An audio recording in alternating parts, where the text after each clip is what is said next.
Mukunda jewellery first ever factory outlet jubilee hills branch త్వరలో ప్రారంభం.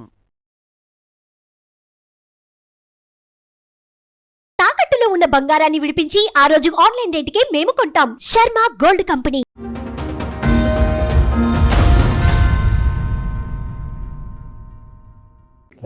నమస్తే. నా వనపడుతుంది మేడం, పక్కలో వేరే ఊరు. నాదే భార్య సమస్య మేడం. మ్యారేజ్ ఎప్పుడైందండి? మ్యారేజ్ 98 99 అయింది మేడం. అయితే 3 ఏళ్ళే కలిసి ఉన్నాం మేడం మేము. 25 ఏళ్ల పంచాయతీ మీద. 25 ఏళ్ళు నాకు అయితే 3 ఏళ్ళదే. మీ పేరేంటి? నా పేరు శేఖర్ రెడ్డి, వనపర్తి పక్కల నుంచి. వనపర్తి పక్కల. Love marriage arrange? Arrange marriage. అప్పుడు లవ్ లేక. ఏం చేస్తారు మీరు? పని ఏం చేస్తారు? వ్యవసాయం చేస్తాం మేడం. ఎన్ని ఎకరాలు ఉన్నాయి? 4 ఎకరాలు ఉన్నది. 4.5 ఉంది. ఇది మీరు సంపాదించారా మీ అమ్మ నాన్న దగ్గర నుంచి వచ్చిన? మా తాత, మా నాయననేమో 3 చేసిండు, మా తాత 6 ఎకరాలు సంపాదించి మొత్తం 9 ఉంది. ఇద్దరు అన్న ఉన్నారు నాకు. ఎంతమంది పిల్లలు మీకు? నాకు ఒక కొడుకు, ఒక బిడ్డ. పెళ్ళిళ్ళు అయిపోయినాయి వాళ్ళకి? కాలే, వాళ్ళు బయటికి పోయినారు. ఓ ఆస్ట్రేలియా పోయినారు, ఒక అమెరికా పోయినారు. బా సూపర్. ఏం చదివించారు? పిల్ల ఏమో ఇది హోటల్ మేనేజ్మెంట్, పిల్లగాడేమో మీరు చదివించారా మీ ఆవిడ చదివించిందా? మా అత్త చదివించింది మేడం. మీ అత్తగారు? మాకు మా వారికి మరలకు 18 సంవత్సరాలు అవుతుంది మేడం. ఆహా, విడిపోయి 18 ఏళ్ళు అవుతుంది. 18 ఏళ్ళు అవుతుంది. మా ఆవిడ దగ్గరే ఉన్నారు? ఆవిడ దగ్గరనే ఉన్నారు. వాళ్ళిద్దరు వేరే కంట్రీస్ లో ఉన్నారు, సెటిల్ అయ్యి. మా వనపర్తిలో ఉన్నారు వాళ్ళు. పిల్లలు అయితే వేరే కంట్రీ. పిల్లలు వేరే కంట్రీ పోయి 2 సంవత్సరాలకు దగ్గర అవుతుంది. 18 ఏళ్ళు వనపర్తిలోనే. మీ ఇంటికి వాళ్ళ ఇంటికి ఎంత దూరం? 15 కిలోమీటర్లు మేడం. 15 కిలోమీటర్లు. ఎదురు బదురు పిల్లలు అవుతారు, కనిపిస్తారు. లే, మాట్లాడారు పిల్లలకు. ఫోన్ చేసినా కానీ వాళ్ళ మమ్మీ అనేటాళ్ళు కట్ చేస్తారు. ఏమన్నా పైసల జోలి వాళ్ళ జోలి ఆడితేనే మాట్లాడతారు. సరే, మీరు ఇన్ని సంవత్సరాలు ఎందుకు వెయిట్ చేస్తున్నారు? కావాలనుకునే ఉన్నారు. నేను ఒక్కనే ఉన్నా మేడం. మా అన్న అలాగైండు. మా నాయన, మా అమ్మ, నేను ఉంటే మా నాయన ఉన్న దినాలు మా నాయన ఇట్లా చనిపోతే ఇట్లా వస్తుంది, ఆమె ఓపిక పడితే పట్టండి, మా నాయన పట్టండి, అట్టే ఓపిక పట్టిన. మా నాయన దానిపైన రాలేదు, ఆమె రాలేదు. కలవడానికి మీ నాన్నగారు చనిపోతే కార్యక్రమానికి వస్తుంది, అప్పుడైనా కలుస్తానని అనుకున్నా. మా నాయన చనిపోయినా రాలే. మళ్ళీ కూడా రాలేదా? తాతయ్య చనిపోయాడు. పిల్లలు రాలే, ఎవరు రాలే. వాళ్ళ అమ్మ చెప్పినట్లే పిల్లలు. వాళ్ళ అమ్మ చనిపోయారు మీ నాన్నగారు? 2021. 2021, 4 ఏళ్ల క్రితం చనిపోయారు. సో అప్పటికి కూడా వాళ్ళు ఎవరు రాలే, ఎవరు పిల్లలు ఉడక రాలే. ఫోన్ చేసి ఉడికి ఎత్తారు. ఇప్పుడు నెంబర్లే లేవు వాళ్ళకి. నా అర్థంగా ఇంకా అమ్మాయి ఏమో ఎత్తది, ఎప్పుడన్నా సంవత్సరానికి ఒకసారి మాట్లాడుతుంది. ఆమె ఆస్ట్రేలియాలో ఉంది. అయితే మా ఇద్దరిదే పంచాయతీ మేడం. 18 ఏళ్ళు అయింది. ఇంకా విడిపోయి మాటలు లేవు. మీరే విడిపోవాలి. వద్దు, కల్పనకి అసలు మొన్న మా అమ్మ చచ్చిపోతే ఉడక రాలే మేడం. మీ అమ్మగారు కూడా చనిపోయారు? మా అన్న రీసెంట్గా 3 నెలలు ఉడక కాలే మేడం. వీడికి రిపోర్ట్ పెట్టినాకనే చచ్చిపోయింది. అప్పుడు ఉడక రాలే కార్యక్రమం. ఏంటికి రాలే. 18 ఏళ్లలో ఎన్ని పంచాయతీలు చేశారు? పంచాయతీలే కాలేదు. ఆమె ఏమంటది, సిటీలో ఉంటా, పల్లెటూరుకు రాను. సిటీ ఎక్కడ, పల్లెటూరు ఎక్కడ? వనపర్తి అంటే కొంత డిస్టిక్, మా ఏదోటి అంటే కొంచెం విలేజ్. 18 ఏళ్ళు భార్య పిల్లల్ని వదిలేసే కంటే వేసి వనపర్తిలో ఉండొచ్చు కదా. 15 కిలోమీటర్లే కదండి. నాకు దగ్గర నుంచి కోట్లకి 20 కిలోమీటర్లు, 30 కిలోమీటర్లు, 60 కిలోమీటర్లు వెళ్తాం మేడం. భూమి చేసుకోవాలి మేడం. అవునండి, భూమి చేసుకొని 15 కిలోమీటర్లు ఎంతసేపు సార్? అరగంట. అక్కడ ట్రాఫిక్లు కూడా ఉండవు. ట్రాఫిక్లు ఉండవు కానీ నాకు బైక్ లేదేం లేదు. బస్కు 4 ఎకరాల పొలం ఉందో బైక్ కొనుక్కోలేకపోయావా? కొనుక్కోలే మేడం. ఆమె పల్లెటూరుకు రానంటే నేను పట్టణం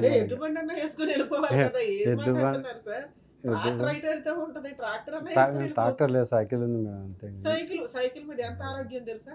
15 కిలోమీటర్లు టక్ టక్ టక్ తొక్కుని వెళ్ళిపోతే రానది అక్కడనే ఉంది. కదా, ఎందుకు కలవాలి? ఆమె అసలు మాట్లాడతలేదు. ఆమె ఫోన్ చేసినా మాట్లాడదు మేడం. ఆమె ఎప్పుడు మాట్లాడదు? ఫస్ట్ నుంచి ఉంటే లేదు అన్నది. ఫస్ట్ అప్పుడు 18 ఏళ్ళ కింద. 18 ఏళ్ళ క్రితం. ఇట్లా కాదు, భర్త ఎక్కడున్నాడు అక్కడ ఉండాలని ఏదో పెద్ద మనుషులు చెప్పుకుంటారు. ఎవరు చెప్పలే, ఇంకా ఎవరు చెప్పలే. వస్తే అది వేరే సంగతి. వాళ్ళ సొంతం వాళ్ళ మేనమా అనే చెప్పిండు, వాడు వస్తే ఇక్కడికి రావాలి, నువ్వు అయితే అనుకోకు. సరే, కొన్ని రోజులు వాళ్ళ ఇంటికి వెళ్ళి చూడవచ్చు కదా, ఎలా ఉంటది ఏంటి అని. పోయి ఉన్నాం మేడం. అట్లా ఎంతకాలం ఉన్నారు? అయితే 8 రోజులు పోయినా మేడం. ఎక్కువలే. అప్పుడు బాగా ఫుల్ వర్షాకాలం, బాగా వాన పడుతున్నది. 8 రోజులు ఉన్నా. అయితే ఒక వాన ముసరు పట్టింది మేడం. బాగా పడితే 8:15 వరకు ఏమన్నది మేడం. అంటే ఇంకా మా ఊరికి లాస్ట్ బస్ అప్పుడు 8 నుంచి ఎదురులకు 8:15 వరకు ఏమన్నదు. 8:15 అయినాక ఇంకా అప్పుడు పోలీసు దిండు సాప తీసి బయటేస్తారు. మీద అనుకోపోయి వాన రాని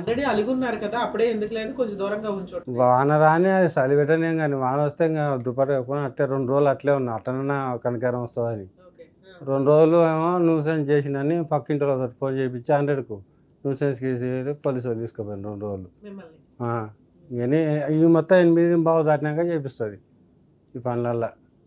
అప్పుడు మాకు లాస్ట్ బస్ మా ఊరుకోనికి ఇంకా ఏం కలిసి ఫోన్ నెంబర్ వాళ్ళైతే నా బిడ్డ ఉంది కానీ ఆ పిల్ల అవుతుంది ఇంకా చెప్పనంటు మా అమ్మది అవుతుంది నేను చెప్పనంటు సాగు. సరే ఇప్పటిదాకా మీ అమ్మ మీ నాన్న ఉన్నారు కాబట్టి మీకు ఏదో గడిచిపోయింది. గడిచిపోయి అందులో కాళ్ళ నొప్పులు ఎక్కువైనా పని చేసి వంట ఉడక వేసుకోలేకపోతున్నాం. ఆడొచ్చి ఇప్పుడు ఆడని కాదు. 18 ఏళ్ళ నుంచి ఆవిడ రాలేదు కదా, మీరు డైవర్స్ కేసు ఏదో వేసుకోవచ్చు కదా. ఏం వస్తుంది అని ఆశతో 5 ఏళ్ళు వెయిట్ చేస్తారు, 10 ఏళ్ళు వెయిట్ చేస్తారు, 20 ఏళ్ళు వెయిట్ చేస్తారు. ఎవరైనా మీకు లైఫ్ ఉండాలి కదా. ఉండాలి. మీ మీద ఏమైనా కేసులు వేసిందా? ఏమి లేదు. 498 కానీ డొమెస్టిక్ ఏం లేదు. ఫోనే లేదు.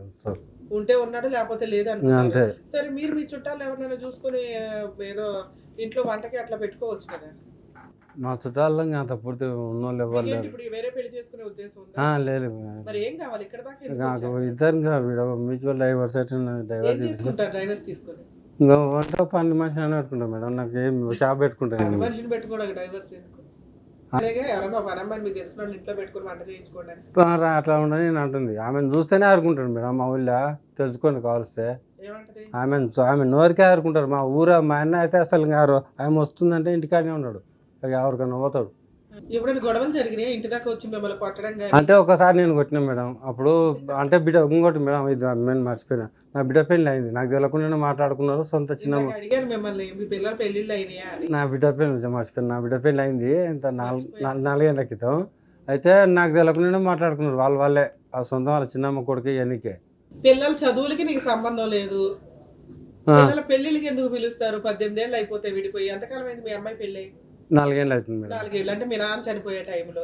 అదే టైం అయితే ఇంకా చెప్తాను నేను. అయితే ఇప్పుడు ఇంకా పెళ్ళికి వీళ్ళలే పెళ్ళి మాట్లాడుకున్నా కానీ నా తరకు భూమికి వచ్చింది. ఇంకా 2 ఎకరాల భూమి ఇస్తే పేగాడు చేసుకున్నా అంటే లేకపోతే లేదంట అని పట్టా చేపియాలని వచ్చింది నా తరకు. 2 ఎకరాల భూమి పట్టా చేపియాలని పోలీసు వాళ్ళను వాళ్ళని చాలా మంది వాళ్ళకి వచ్చి ఒక 15 రోజులు నడిచింది పంచాయతీ. నేను రాసేయాలి అట్టవడక ఊళ్ళో మా మీనాబా ఒక ఆయన. అలా ప్రాపర్టీ రాయకపోయినా ఆవిడేం కేసులు వేయలేదా మీ మీద? ఇప్పుడు ఇంకా 2 బాగా రాసిచ్చినాం మేడం. ఇంకా ఎప్పుడు రాసిచ్చా? మా బిడ్డకు రాసిచ్చిన. మా బిడ్డ పేరు మళ్ళీ విడాకులు అయిపోయినాయి 8 రోజులకి. మీ అమ్మాయి పేరు మీద రిజిస్ట్రేషన్ చేసేసారా? చేసినా కానీ మళ్ళీ వాళ్ళు విడిపోయింది మేడం. మళ్ళీ భార్య భర్త వాళ్ళిద్దరు మా అల్లుడు విడిపోయిండ్రు. కోర్టుకెళ్ళి విడిపోయినారు వాళ్ళు. మీ అమ్మాయి ఒకతే ఆస్ట్రేలియాలో ఉంటుందా ఇప్పుడు? మా అమ్మాయి ఒకతే ఉంటుంది. మరి అల్లుడితో మాట్లాడారే ఎందుకు విడిపోయారు బాబు ఏంటి? ఈమెకి ఇష్టం లేదంట, మనకు తెలియదు. పిల్లకి మా అమ్మకి చదువుకోవాలని ఉందంట. వాళ్ళేమో బలవంతంగా చేసి ఇప్పుడు 2 ఎకరాలు మీ అమ్మాయికి రాసిచ్చారు. పొలం పని ఎవరు చేస్తున్నారు? ఇంకా 2 ఎకరాలు ఉంది, అది గుత్తకి ఇచ్చినాక ఇంటికానే ఉంటున్నాం మేడం. నేను మిగతా 2 ఎకరాలు గుత్తకి ఇచ్చారు. నాకు 2 బాగుంది. 2.5 ఎకరాలు వాళ్ళు రాయించుకున్నది వాళ్ళు వాళ్ళు పీడే పెట్టిన వాళ్ళు ఏం చేస్తలేరు. నన్నుకో దున్నొద్దని పోలీస్ స్టేషన్లో కాయలు రాపించుకుంటాను. దాంట్లో కాలు పెట్టొద్దు, నేను కాలు పెట్టొద్దని స్టేషన్లో కాయలు రాపించుకుంటాను సైతం. ఇంకా అట్టే కంపతారు. అరే పిచ్చి మధ్య ఇంకా అట్టే పడింది. ఓకే. ఎంత ఉంది ఎకరం మీకు వనపర్తిలో? వనపర్తిలో 15 మా రూట్ అయితే 15 నుంచి 20 వరకు ఉంది మేడం. ఏం పండిద్ది? వరి వాళ్ళది సగం వరి ఉంది, సగం ఏమో మిగతా పొలం. కౌలుకి ఇచ్చేసారు అవి? నేను కౌలుకి ఇచ్చేసాను. మీకు వచ్చింది 8 ఎకరాలు 9 ఎకరాలు ఏవైతే ఉన్నాయో? 9 ఎకరాలు అంటే మా అన్న లేడు. మీ అన్నయ్య ఉన్నాడు, మీ అన్న సగం పోను మీకు సగం. నాకు 4.5 వచ్చింది. మీ 4.5లో 2.5 అలాగే రాశారు. 2 బావు ఆమెకి ఇచ్చిన 2 బావు నేను తీసుకున్నాను. అవును. మరి అబ్బాయికి ఏం రాశారు?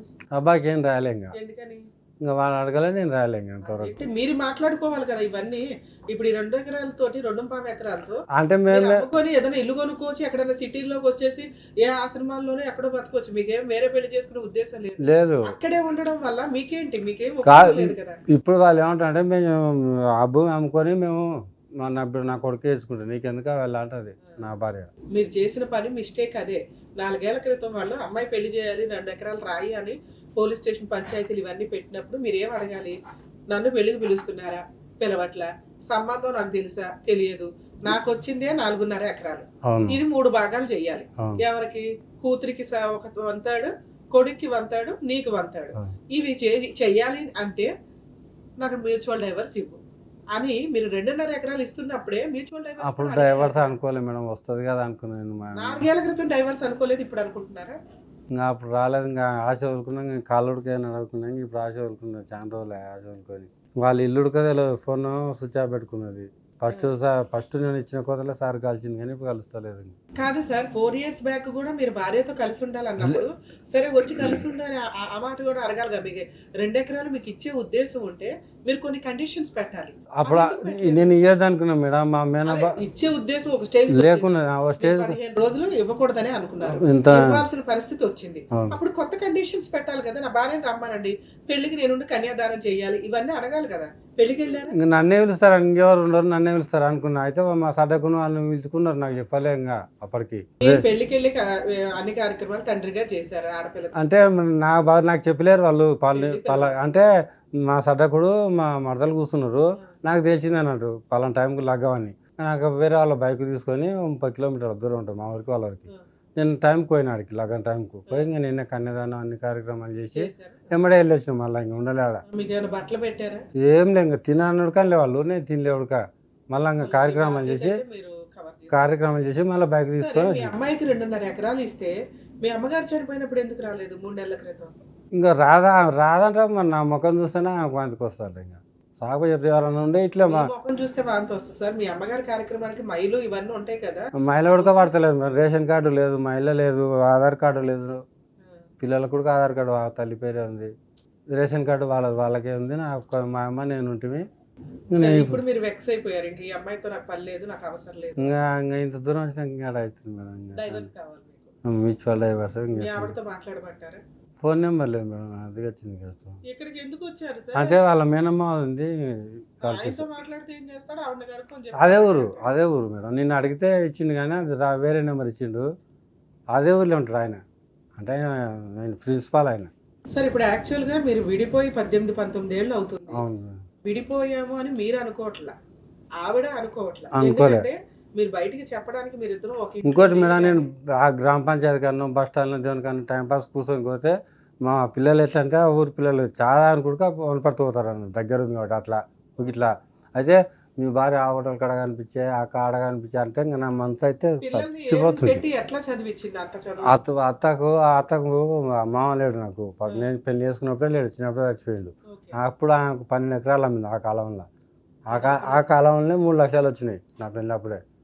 ఇంకా డబ్బులు ఆయనతో అవి ఇవి చాలా అయినాయి కదా. మా అత్తనే తాకింది, నేనేం తాకలేము మేము ఎందుకనలే. కాకపోతే మధ్యలో 2,000 3,000 ఇటు ఇచ్చుకుంటూ పోయినా పిల్లలకు. తల్లి ఎప్పుడు ఫోన్ చేయదు కానీ పిల్లగాడో పిల్లలకు ఫోన్ చేస్తే వీళ్ళకి ఇచ్చుకుంటూ పోయి, వీళ్ళు బస్ స్టాండ్కి రమ్మా, నేను మళ్ళీ రూమ్ కాడికి రమ్మని పోయేది. బస్ స్టాండ్కి రా, ఇక్కడికి వచ్చి ఇచ్చిపో అనేది. ఇంకా నేనే వనపర్తి బస్ స్టాండ్కి పోయి ఇచ్చి ఎన్నో 1000 2,000 3,000 ఇట్లా అదున్నా కాదు. ఇందాక మిమ్మల్ని ఒక మాట అన్నాను నేను, సరే ఎవరైనా ఒక పని అమ్మాయిని పెట్టుకుని వంట చేయించుకుని అయ్యేలాగా మీ పని మీరు చేసుకుంటూ ఉండొచ్చు కదా. ఇప్పటిదాకా మీ నాన్న మీ అమ్మ ఎలా ఉన్నారో అలాగా తోడున్నారు కాబట్టి ఓకే అయింది. ఇప్పుడు తోడులేరు వాళ్ళు, కనీసం మీకు ఇప్పుడు డిప్రెషన్ వస్తుంది, అరే నాకు ఎవరు లేరు. వచ్చేమన్నా 2 మాటలు సూసైడ్ చేసుకున్నాం వీడికి 5 ఇచ్చినాకనే. ఎట్లా బతికిన ఎలకల మంది అయినా సరేమో చేను మంది అయినా వీడికి ఇచ్చినాకనే. ఎవరు బతికిచ్చారు మరి? అయితే మా ఇంటి మొత్తం ఇల్లు కూలిపోయింది మేడం. నాది పాత ఇల్లు నా భాగానికి వచ్చింది. ఎలా షార్ట్ ఉంటే మొత్తం కూలిపోయింది. కూలిపోతే నేను మొత్తం కూలగొట్టి చుట్టుముట్టు కాంపౌండ్ కట్టి ఒక బేస్ లేపి ఒక 3 రేకులు వేసుకున్నాను నేను నీకే చిన్నగా మూలకు. మొత్తం పుల్ల చెట్లు పెట్టిన మొత్తం దాంట్లో చెట్లను మొత్తం వేసుకొని తాగి మా కోటర్లో వేసుకొని తాగాను మేడం మందు. తాగి ఇంకా సెల్లు ఇంకా అది నెత్తికాడ పెట్టుకొని పండుకున్నా. అదే పూలకు వచ్చింది మేడం ఒక ఆమె. కాదు చచ్చిపోవడానికి ఇంత డెకరేషన్ చేసుకున్నారా? దగ్గర పూలతో ఆల్రెడీ ఉంది మేడం మా ఇంటికాడ, ఇంటి ముందర పూల చెట్టు అంటే నానా రకాల పూల చెట్టు ఉన్నాయి మేడం. అన్ని రకాలు పెట్టినా, ఇల్లు చిన్నగా ఉన్నా కానీ చూడడానికి అందం ఉంటుందని. అయితే నేను ఆడ మంచం వేసుకొని పండుకొని తాగి పండుకున్నా. పూలకు వచ్చిండు పిల్లలు, స్కూల్కి పోయే పిల్లలు, స్కూల్ పిల్లలు పూలకు వచ్చి చూసిండు. నన్ను అట్లా చూసి వస్తుంటే చూసి ఇంకా నా సెల్ నెత్తికాడ పెట్టుకున్నాను కదా. దీంట్లో మా ఆయన పేరు NVR అని ఉంది, గుర్తు అట్లే ఏం కట్టాడని తెలియలే. మా మేనబావ పేరు రాజవర్ధన్ రెడ్డి అని ఉంది, అది చూసిండ్రు. వీళ్ళ బావని మా బావ చేసిండు. మా బావ చేస్తే మా బావ అప్పుడు వాళ్ళ కారు ఉంది, కారు తీసుకుని వచ్చి ఇంకోసారి అప్పుడు మా అన్న చూసిండు. మా అన్న నన్ను వాళ్ళ పనికి ఇంటికి వచ్చిండు. ఈ మీకు కంప్లైంట్ ఇచ్చిన ఈ 3 నెలలనే మధ్యలో మా కంప్లైంట్ ఎందుకు అయ్యా బాబు? ఇచ్చే మీ అమ్మ చనిపోయిన దగ్గర నుంచి 2 సార్లు సూసైడ్ అటెంప్ట్ చేసావు. ఏదో దేవుడి దయ వల్ల వాళ్ళు ఇల్లు చూసి ఒకసారి అన్నయ్య ఒకసారి పూలు కోసుకోవడానికి వచ్చి చూసి కాపాడేశారు. ఫస్ట్ సారి పోయేది చాలా ఎక్కువ తక్కువ అయింది. 8 రోజులు అన్నిటికీ ఖర్చులు ఎట్లా ఎక్కడి నుంచి వస్తాయి? మా అన్న పెట్టుకున్నాడు మేడం. మొత్తం గవర్నమెంట్ హాస్పిటల్లో కదా పెద్దగా ఏం ఖర్చు ఉంటాయి. సరే ఇక్కడ మీకు మీ భార్య కావాలి, భార్య వద్దు, మ్యూచువల్ డైవర్స్ కావాలి. Mutual divorce. సరే కాంపిటీషన్ ఇక్కడ మీకు మ్యూచువల్ డైవర్స్ ఇప్పించారు. అంతే సార్. ఓకే. ఒకసారి ఎవరో ఉన్నారన్నారు కదా, ఆ, మామ ఎవరో, వాళ్ళతో మాట్లాడదాం. కేసు విన్నప్పుడు మనకి ఏం అర్థం అవుతుందంటే ఇక్కడ 18 years వీళ్ళు సపరేషన్ గా నిజంగానే ఉన్నారా, ఇది లీగల్గా ఎంతవరకు వ్యాలిడ్?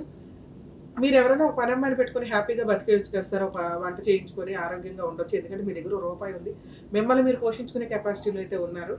ఒక పని అమ్మాయిని పెట్టుకొని చేసుకోవచ్చు కదా అంటే, లేదండి మా ఆవిడ వచ్చి కొడుతుంది ఆ అమ్మాయిని, తిడుతుంది అని. 18 ఏళ్ళు విడిపోయిన ఒక భార్య వచ్చి కొట్టడం అనేది ఎక్కడా జరగదు.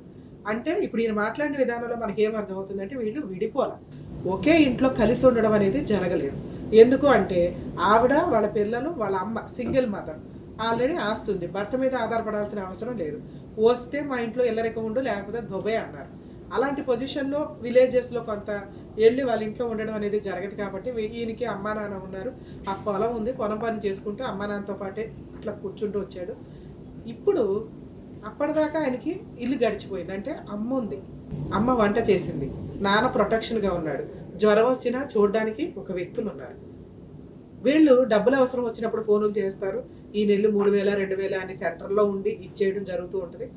పిల్లలు కూడా ప్రాపర్గా నాన్న బతికే ఉన్నామని అడిగే పొజిషన్లో లేరు, ఎందుకంటే నాన్న పెద్ద విలన్. అలాంటి పిల్లకి పెళ్లి టైంకి వచ్చేసరికి నాన్న అవసరం లేదు, కానీ నాన్న నుంచి పుట్టిన వీళ్ళిద్దరికి, వీళ్ళ వైఫ్కి ఆస్తులు కావాలి. వారసత్వపు ఆస్తి కాబట్టి మాకు షేర్ ఉంటుంది. వారసులు ఆస్తులు తీసుకునేటప్పుడు బాధ్యతలు కూడా తీసుకోవాలని గుర్తుపెట్టుకోండి. ఎందుకంటే అక్కడ ఎక్కడి నుంచి వచ్చాం, మనకి ఏంటి, వీళ్ళ వంశం ఏంటి, వీళ్ళేంటి అని చూసుకునేటప్పుడు ఆ ఇంటి పేరు, ఆ బాధ్యత, ఆస్తి తీసుకుంటున్నాము అంటే బాధ్యతలు తీసుకోవాలి. నాన్న బతుకున్నాడా లేదా, నాన్నకి జ్వరం వచ్చిందా, 2 సార్లు సూసైడ్ అటెంప్ట్ చేశాడు, అమ్మను బాగా చూడలేదండి, మాకు ఏ రోజు తిండి పెట్టలేదండి, ఎప్పుడు తాగుంటాడండి, అది అమ్మా నాన్న తగాద, పిల్లలది కాదు. అమ్మ మీకు ఎంత మంచిదని మీకు అనిపిస్తుందో నాన్న కూడా అంతే మంచోడు, ఇది తెలుసుకోండి. నాన్న అమ్మకి మాత్రమే విలన్, అమ్మ నాన్నకి మాత్రమే విలన్, మీకు కాదు. మీకు ఆస్తి కావాలనుకుంటే బాధ్యతలు తీసుకోవాలి. అలాగే భర్త దగ్గర ఆల్రెడీ 4.5 ఎకరాలు ఉన్నాయి కాబట్టి ఎప్పటికైనా మనకు వస్తాయి. ఈయన వెనకాల పెద్ద బ్యాక్గ్రౌండ్ లేదు, నేను ఏమన్నా చేయగలను అన్న ఒక ధీమాతోటి ఇప్పటిదాకా వైఫ్ ఏ కేసులు వేయలేదు. సో ఇక్కడ కొంచెం క్లారిటీ తీసుకోవాలండి. ఇలా సఫర్ అయ్యే జెంట్స్ ఎవరైనా ఉంటే మ్యాక్సిమం భార్య పిల్లల కోసం 1 2 years 5 years 7 years చాలు, అంతకంటే ఎక్కువ ట్రై చేయటం వల్ల యూజే లేదు. మీ లైఫ్ సింగిల్గా బతకడానికి మీరు ప్రిపేర్ అయిపోతున్నట్టు లెక్క. లేదు నాకు ఒక వయసు తర్వాత పెళ్లి చేసుకోవాల్సి వస్తుంది, సింగిల్గా అయిపోతాను, నన్ను చూసేవాళ్ళు ఎవరు ఉండరు అనుకుంటే కొంచెం ముందుగానే మేల్కోండి. లీగల్ డైవర్స్ అనేది చాలా అవసరం. లీగల్గా డైవర్స్ తీసుకుంటే, ఎందుకంటే రాను అని ఇన్ని సంవత్సరాలు దూరంగా ఉన్న అమ్మాయి ఎప్పుడైనా ఎవరైనా అమ్మాయి ఇంట్లోకి వస్తే ఎవరైనా పని చేయడానికి వచ్చినా ఊరుకోదు, అలాగే ఆస్తులు బయటకు పోనివ్వదు. ఈయన ఎప్పుడు చనిపోతారా అని చూస్తున్న సందర్భాలు. యాక్చువల్గా ఇంటుంటే మనకే బాధేస్తుంది. అమ్మ చనిపోయిన తర్వాత ఆల్రెడీ నాన్న చనిపోయి 4 years అవుతుంది. ఈయన వయసుకి, మీ వయసు ఎంత అండి? 53 సంవత్సరాల వయసులో అమ్మ చనిపోయిన తర్వాత, అంటే 3 months బ్యాక్ వీళ్ళ అమ్మగారు చనిపోతే ఇప్పుడు ఆయన ఇంట్లో ఎవరూ లేరు. ఆల్రెడీ కాలేదో దెబ్బ తగిలింది, చూసే వ్యక్తులు లేరు, పొలం పని చేసుకోవట్ల. 5 years బ్యాక్ కూతురు పెళ్ళి అని పెద్ద మనుషులు అందరూ వచ్చి 2.5 ఎకరాలు రాయించుకొని వెళ్ళారు. ఉన్నదే 2 ఎకరాలు.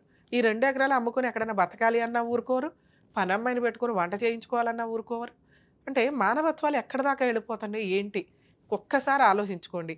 సరే భార్యకి భర్త విలన్ అయినప్పటికీ పిల్లలు 2.5 ఎకరాలు తీసుకుని పెళ్లి చేసుకునే అంత వయసున్న ఆస్ట్రేలియాలో వేరే కంట్రీలో చదువుతున్న అమ్మాయి ఎవరైతే ఉందో కొంచెం ఆలోచించండి తల్లి.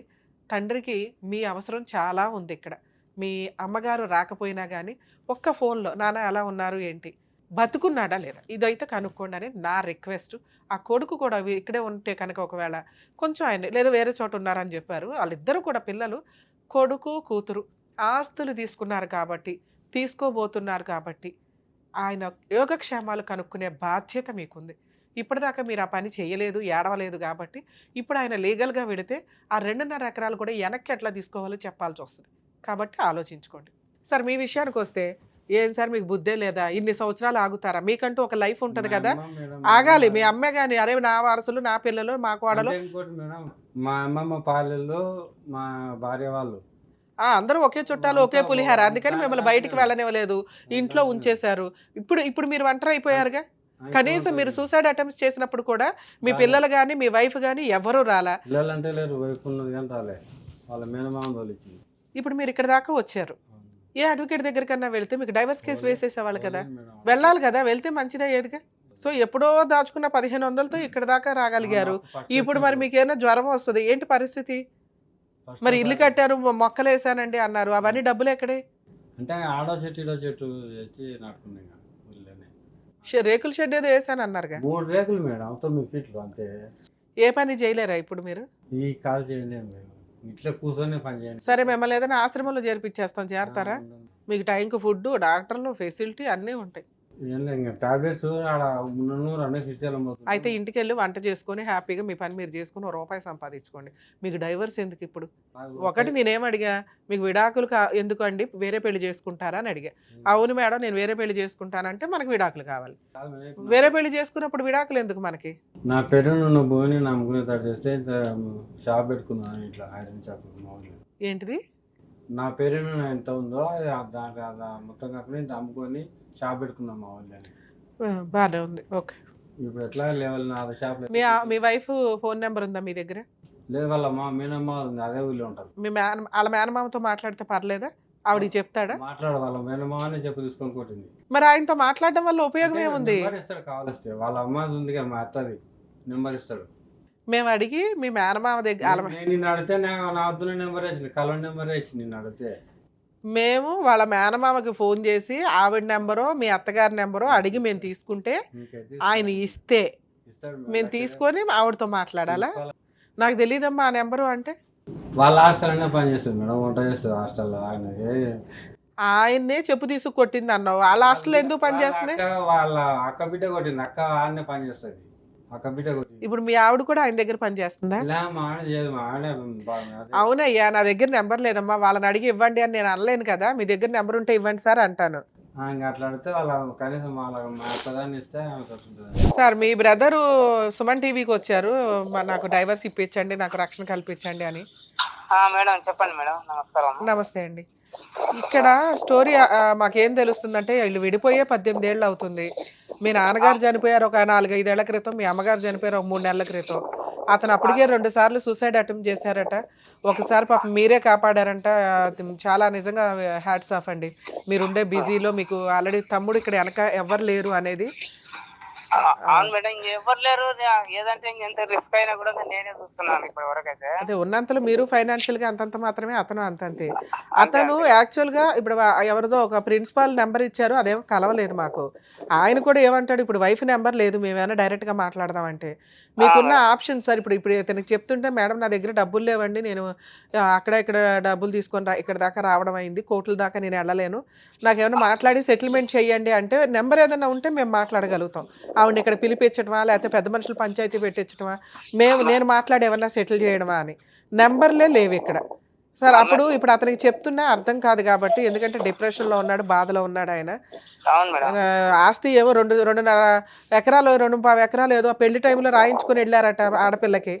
వాళ్ళకన్నా బుద్ధి లేదా? కనీసం రాయించుకునేటప్పుడు నాన్న ఎలా బతుకుతున్నావు ఏంటి అని ఏమి అడగరా? అంత చదువుకొని అంత దూరం వెళ్ళిన పిల్లలు. లేదు మేడం, అడిగారు. మొత్తం తల్లి కన్ను సందల్లోనే ఉంటారు వాళ్ళు. అప్పుడైనా మీరు అనాలి కదండి, మా తమ్ముడు ఆస్తి మీరు రాయించుకుంటున్నప్పుడు తమ్ముడే లేకపోతే వాళ్ళు ఎక్కడి నుంచి వస్తారు? వారసత్వ ఆస్తి తీసుకొని వెళ్ళినప్పుడు మరి విడాకులు ఇచ్చేయండి, అతను బతుకుతాడు, ఆ 2 ఎకరాలు అతను అమ్ముకుంటాడని ఏదో ఒకటి చెప్పాలి కదా. ఇప్పుడు ఆయన బతకడానికి డబ్బులే లేవు మేడం. అదే భూమి రాసిచ్చినప్పుడే అడిగినాం మేడం మేము. అడిగితే ఏమన్నారు? అడిగితే నా మీద, మా తమ్ముని మీద, మా అమ్మ మీద ఏది మేడం గృహహింస కేసు అని ఒకటి పోలీస్ స్టేషన్ లో కంప్లైంట్ ఇచ్చింది మేడం. అవును, ఇస్తే అప్పుడు అడ్వకేట్ ను పెట్టుకుంటే అడ్వకేట్ చూసుకునే వాళ్ళు. కేసులకు భయపడి అంత ఆస్తి రాసేస్తారా? భూమి నా పేరు మీద ఉండే, మా నాన్న పేరు లేకుండే. ఓకే. అయితే ఇంకా వాళ్ళ ఉద్దేశం ఏంటంటే ఇస్తాడో ఇయ్యడో, వీళ్ళు ఈ పెళ్లి పేరు మీద అయితేనే తీసుకోవచ్చు వాళ్ళ దగ్గర. అప్పుడు కూడా మీరు అదే ట్రిక్ వాడాలి కదండి. అమ్మాయి డైవర్స్ ఇస్తుందో ఇవ్వదో మిగతా 2 ఎకరాలు ఆయన అమ్ముకోవాలి కదా. ఇప్పుడు 2.5 ఎకరాలు వాళ్ళ ముగ్గురికి ఇచ్చారా, కూతురికి ఒక్కదానికే ఇచ్చారా? కూతురి ఒక్కదానికే 2.5 ఎకరాలు రాసిచ్చారు. కాకపోతే చాలా ప్రెషర్ పెట్టి మేము ఎంత అంటే ఆ టైంలో అన్నం తినడానికి కూడా భయపడేదంత ప్రెషర్ పెట్టింది మేడం. అంత జరుగుతుంటే కనీసం ఒక లాయర్ని పెట్టుకోవాలండి. 2.5 ఎకరాలు 2.5 ఎకరాలు ఇస్తున్నప్పుడు మరి ఈయన ఎలా బతకాలి? ఇప్పుడు మళ్ళీ కొడుకు అడుగుతారా 2.5? ఈయన ఎట్లా బతకాలండి? వాళ్ళ ఉద్దేశం అదే మరి, ఇంకా వేరే వాళ్ళు ఎవరు కొనరు, ఎట్లాగూ మాకే అవుతుంది కొడుకు అవుతుంది అనే ఉద్దేశంతోనే వాళ్ళు ఇది రాయించుకున్నారు. ఆ ఉద్దేశంతోనే రాయించుకున్నారు మేడం. కాకపోతే వాళ్ళు ఏమంటారంటే నువ్వు బతకలేకపోతే నా దగ్గర కూడా కుక్క పడేసినంత ఇంత పడేస్తానంటున్నారు మేడం. ఏది 4 ఎకరాల ఆసామిని ఆ మాటలు మాట్లాడుతున్నారా? వాళ్ళు చాలా మేడం వేరే వాళ్ళు చెప్పనీకే కూడా భయపడతారు మేడం. వాళ్ళని చూసి అమ్మో వాళ్ళ మాకొద్దునైనా మీకు ఇప్పుడు వాడు మా తమ్ముడు అక్కడ ఒక్కడు రావడానికి కారణం కూడా అదే మేడం. ఎవరైనా వస్తే ఎవరో పోయిన వాళ్ళు తెలిస్తే వాళ్ళ మీద ఏమైనా చేస్తారని భయపడి ఎవరు రాలేదు మేడం. ఓర్ని ఇప్పుడు ఇతనికి డైవర్స్ తీసుకోవాలి అంట, ఆస్తికి లింక్ అయి ఉంటది కదా, వాళ్ళు నేను డైవర్స్ ఇప్పించగలుగుతాను పోనీ ఏదో రకంగా, మేడం మళ్ళీ ఆస్తి దగ్గర ప్రొటెక్షన్ లేకపోతే ఈయనకి వేస్ట్ కదా. ఆయనకు కావాల్సిన ఆస్తి విడాకుల కంటే కూడా. సరే మీకు ఒక విషయం చెప్తాను వినండి సార్. వనపర్తి డిస్ట్రిక్ట్ కోర్టుకి వెళ్ళండి ఒకసారి. కొంచెం వనపర్తి డిస్ట్రిక్ట్ కోర్టులో ఉచిత న్యాయ సహాయం చేసే లోక్ అదాలత్లను ఉంటాయి మేడం.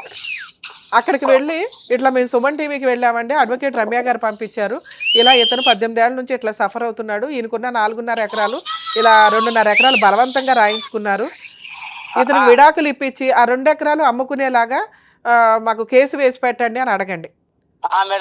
ఫ్రీగా లోక్ అదాలత్లో వాళ్ళు ఫ్రీగానే చేస్తారు.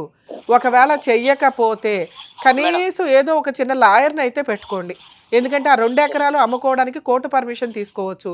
లేదా ఎవరైనా కొనేవాళ్ళు ఉంటే కొంచెం ఆ ఏరియా ఒక పలుకుబడి ఉన్న వాళ్ళు కొంతమంది ఉంటారు, మేము మేనేజ్ చేయగలము అని, అలాంటి వాళ్ళు ఉంటే వాళ్ళకి అమ్మి పడేయండి. ఎందుకంటే ఒక రకంగా మాట్లాడితే ఇది 3 వాటాలు. ఎందుకంటే మీ నాన్నగారు ఎవరికి రాయకుండా చనిపోయారు కాబట్టి మీరు 4.5 వాళ్ళు 4.5 పంచుకున్నారు. ఆ లెక్కను చూసినా కూతురికి 2.5 ఎకరాలు వెళ్ళవండి, దాన్ని వెనక్కి తీసుకునే హక్కు ఇతనికి ఉంటుంది. మొత్తం 4.5 ఎకరాలని 3 వాటాలు వేసి నా వాటా నన్ను అమ్ముకొని ఇవ్వండి అని విడాకుల కేసులో పర్మిషన్ పిటిషన్ వేసుకోవచ్చు ఈయన. అప్పుడు ఒక్క నిమిషం, అప్పుడు వాళ్ళు 498 కానీ గృహహింస కేసులు వేస్తే అవి నిలబడవు, విడిపోయి 18 ఏళ్ళు అవుతుంది కాబట్టి. వేరే ఉన్నాయి కాబట్టి అసలు ఇది కొంచెం మీరు ధైర్యంగా లీగాలిటీ తెలుసుకొని వెళ్ళగలిగితే అడ్వకేట్ చూసుకుంటారండి. ఎందుకంటే మీలాంటి వాళ్ళ కోసమే గవర్నమెంట్ అంతంత ఖర్చులు పెట్టి, జ్యుడిషియరీ అంత ఖర్చు పెట్టి ఫ్రీ లీగల్ ఎయిడ్ ప్రొవైడ్ చేస్తుంది. మీరు తెలుసుకొని వెళ్ళకపోతే అట్లా సార్. అందుకే మిమ్మల్ని లాయర్ దగ్గరికి వెళ్ళడం వల్ల ఫ్రీ లీగల్ ఎయిడ్ దగ్గరికి వెళ్ళండి, వాళ్ళ చేత ఒక డైవర్స్ కేసు వేయించండి. అందులో పర్మిషన్ పిటిషను, 1 ప్రొటెక్షన్ కోసం నా ఇంటి దగ్గరికి ఎవడో రావద్దు, 2 ఇదిగోండి 4.5 ఎకరాలని 3 భాగాలు చేసి నా కూతురుకు ఒక భాగం, నాకు ఒక భాగం, నా కొడుకు ఒక భాగం. ఇది న్యాయ ప్రకారం జరగాల్సిన సెటిల్మెంట్. అవునండి, కోర్టు దగ్గరే ఉంటుంది. అక్కడ అమీనాలు వీళ్ళు ఉంటారు కదా, కోర్టు అమీనాలు, వాళ్ళని అడిగినా మీకు అది చూపిస్తారు. సరేనా? సార్ కేసు అయితే వేస్తారు, వేసినా నిలబడదు. ఏం చెప్పాను మీకు, 3 వాటాలు అవుతుందండి చట్ట ప్రకారం. అంటే కూతురు దగ్గర నుంచి కూడా వెనక్కి లాక్కుంటది కోర్టు. 3 వాటాలు అంటే ఎంత, 4.5 ఎకరాలు, ఒక్కొక్కరికి 1 ఎకరం వస్తుంది. అలాగే ఒక్కొక్కరికి 1.5 ఎకరం వస్తుంది. మీ బ్రదర్కి 1.5 ఎకరం మీద 100% హక్కులు ఉన్నాయి. సో మీరు 1.5 ఎకరం కొనుక్కోవచ్చు లీగల్గా. కొనుక్కొని ఆయనకి ఎవరినైనా కుదిరితే పెళ్లి చేసి పడేయండి, లేదా ఒక ఆయన పెట్టి వంటన్నా చేయించండి. ఆయన బతకాలి కాదు. మేము ఏదైనా ఆశ్రమంలో చేర్పిస్తామన్నా ఆయన అక్కడ అలవాటు అయిపోయి ఉన్న వ్యక్తి కాబట్టి, లేదు మేడం నేను ఇంకెక్కడ ఉండలేనండి అంటున్నాడు. అదే అందుకని సార్ మీరు కొనుక్కోగలిగితే కొనుక్కోండి, మిగతా నేను చెప్పినట్టు కోర్టులో అప్పుడు 1 రూపాయి వస్తుంది కాబట్టి ఆయనకి వనపర్తి లోక్ అదాలత్లో అడ్వకేట్ని పెట్టుకొని కోర్టులో డైవర్స్ కేసులో 2 పిటిషన్లు వేయమని చెప్పాను. ఏంటిది, 1 ప్రొటెక్షన్ కావాలి, రక్షణ కావాలి అని, 2 3 వాటాలు చేసి మాకు 1 వాటా అమ్ముకోవడానికి పర్మిషన్ ఇవ్వండి. ఈ లోపు అమ్మేసినా కూడా ప్రాబ్లం లేదు. ప్రాబ్లం లేదు, ఎందుకంటే ఈయన వాటానే ఈయన అమ్మినట్టు కదా, ఈయనేమో ఎక్స్ట్రా అమ్మలేదు ఇక్కడ. సరేనా? All the best. అయితే మేడం వాళ్ళు ఆమె పేరు మీద ఎట్లా చేయించుకున్నారంటే కొన్నట్లుగా చేయించుకున్నారు మేడం ఆ రోజు. సార్ మీరు 2.5 ఎకరాలు రమ్య గారికి అమ్మేసిన కూతురో కొడుకో ఈయనో నా మీద కేసులు వేసి 4.5 ఎకరాల మీద పంపకాలు చేయిస్తారు. అప్పుడు నేను 1.5 ఎకరానికే రైట్ అవుతుంది, మిగతా 1 ఎకరు వాళ్ళు వెనక్కి తీసుకుంటే నేను నాకు అమ్మింది ఎవరో మీ బ్రదర్ మీదకి వెళ్తా, నా ఎకరానికి డబ్బులు ఇచ్చేసాయి అని చెప్పి. మేడం, అది సరే, రూల్. సరే. కూతురు దగ్గర నుంచి కూడా అలాగే వెనక్కి వస్తుంది. మేడం మేడం సరేనా? ఓకే. సరే థ్యాంక్స్ మేడం. సరే, ఇక్కడ మీ ఆవిడతో నేనేం మాట్లాడట్లా. ఒకటి, మీకు తాగుడు అలవాటు ఉన్నా, స్మోక్ అలవాటు ఉన్నా, ఈ ఇంటికి కాపురానికి రాలేదు, ఇల్లరికం ఉండలేదు, నేను పిలిచానండి అన్న, ఇప్పుడు మేమేమీ చేయలేం. మీకు ఇప్పుడు కావాల్సింది ఏంటంటే 1.5 ఎకరం మీరు అమ్ముకోవడానికి హక్కులు కల్పించడం, మీ ఆవిడ దగ్గర నుంచి రక్షణ కల్పించడం, డైవర్స్ ఇప్పించడం. వినాలి, ఇక సర్పంచులు గట్రా ఏమీ చేయలేరు. మీకు నిజంగా రక్షణ కావాలి, వినాలి సార్, మీకు నిజంగా రక్షణ కావాలి అంటే కోర్టులో ఇందాక నేను చెప్పినట్టు విడాకుల కేసు, అందులో 2 పిటిషన్లు. ఎవరైనా కానీ ఇలా సఫర్ అవుతుంటే వారసులు కబ్జా చేసుకొని మొత్తం మేమే తీసుకుంటామంటే మెయిన్ వారసుడికి యాక్చువల్గా 50% షేర్ ఉంటుంది. కొన్ని సందర్భాల్లో కోర్టు రెస్పాన్సిబిలిటీస్ తీసుకోలేదు కాబట్టి అందరికీ ఈక్వల్ షేర్ చేస్తారు. అంటే ఇక్కడ 4.5 ఎకరాల్లో ఒక్కొక్కరికి ఎకరున్నర ఆస్తి వస్తుంది. మీకు ఆ ఆస్తి ఇప్పించగలుగుతాడు మీ లాయరు కోర్టు ద్వారా, మీ మీద ఏగవాలకోకుండా చూసుకోగలుగుతారు ప్రొటెక్షన్ పిటిషన్ ద్వారా. మీకు ఆటోమేటిక్గా విడాకులు వస్తాయి. ఓకే, ఈలోపు మీ బ్రదరో పక్కింటోళ్ళో ఎవరైనా కొనుక్కుంటానంటే 1.5 ఎకరం అయితే అమ్మేయండి. అది లీగల్గా వ్యాలిడ్. కోర్టులో కేసు ఫైల్ చేసినా ప్రాబ్లం లేదు. ఎలాగో మీరంతా తిరగాలి కోర్టుల చుట్టూ. కనీసం మీ చేతిలోకి డబ్బులు వస్తాయి, వాటితో కొంచెం తిండి తినగలరు, ఆరోగ్యంగా మెడిసిన్ ట్రీట్మెంట్ తీసుకోగలరు. ఏ కోర్టు కూడా మిమ్మల్ని ఏమీ అనదు. ఇక ఇంకొక పాయింట్ చెప్తాను సార్. ఈ 1.5 ఎకరం అమ్మేసుకున్నాక మీకు అప్పటికి డబ్బులు చాలకపోతే మీ ఇద్దరు పిల్లల మీద మెయింటెనెన్స్ కేసు వేసే హక్కు మీకు ఉంటుంది. తినటానికి నాకు 10,000 కావాలి అని, అర్థమవుతుందా? అది కూడా విడాకుల కేసులో వేసుకోవచ్చు. ఇన్ని బంపర్ ఆఫర్లు చెప్పా. ఇన్ని ఆఫర్లు మీరు వాడుకోవడానికి కోర్టుకి వెళ్ళాలి. ఎందుకంటే రమ్య గారి దగ్గర అన్నీ అయిపోవు, కొన్ని కోర్ట్స్ ద్వారా అవుతాయి. రమ్య గారు కౌన్సిలింగ్ ఇవ్వగలరు, ఫ్రీ లీగల్ ఎయిడ్ ఇవ్వగలరు, లేకపోతే ఎక్కడికి వెళ్ళాలని చెప్పగలరు. నేను 27 ఎపిసోడ్స్ 27 చూసిన మేడం. అంత ముందు చూడలేదా? బాగా బంద్ చేసింది కదా, తెలిసిపోయిందా బంద్ చేసామని? మొత్తం చూస్తా కంటిన్యూ, ఒక్కటి ఇటుపెట్టలే. Super sir. ఇప్పుడు మీరైతే లోక్ అదాలతులు చెయ్యండి, వరకు అవ్వకపోవడం అనేది ఉండదు. ఇప్పుడు మీకు 1.5 ఎకరం అమ్ముతారు కదా, రూపాయి వస్తుందిగా, అప్పుడు ఒక చిన్న లాయర్ని పెట్టుకుని నాతో మాట్లాడించటము, లేదా నేను ఇప్పుడు చెప్పిన వీడియో మళ్ళీ ఒకసారి రికార్డు విని, ఇదిగోండి రమ్య గారు ఈ కేసులు ఏమన్నారు, ఒకే కేసులో ఇన్ని చేయమన్నారు, చేసి పడేయండి అని చెప్పండి. వాళ్ళకి ₹1 ఇస్తే ఏ లాయర్ అయినా చేస్తారు. అందరూ ఫ్రీ సర్వీసులు చేయలేరు కదండి, వాడు వృత్తే వాళ్ళకి ఫీజులు. ₹1 తీసుకునే చోట ₹10 తీసుకుంటారు, లేకపోతే మీలాంటి వాళ్ళ కోసం పావలా తీసుకొని చేసే లాయర్లు కూడా మంచోళ్ళు ఉన్నారు. ఓకే, ఇట్లా మీరు కొంచెం ధైర్యంగా ఇంకోసారి సూసైడ్లు చేసుకోకుండా బతకడానికి బతకండి. సరేనా? ఆల్ ది బెస్ట్ అండి. Thank you sir.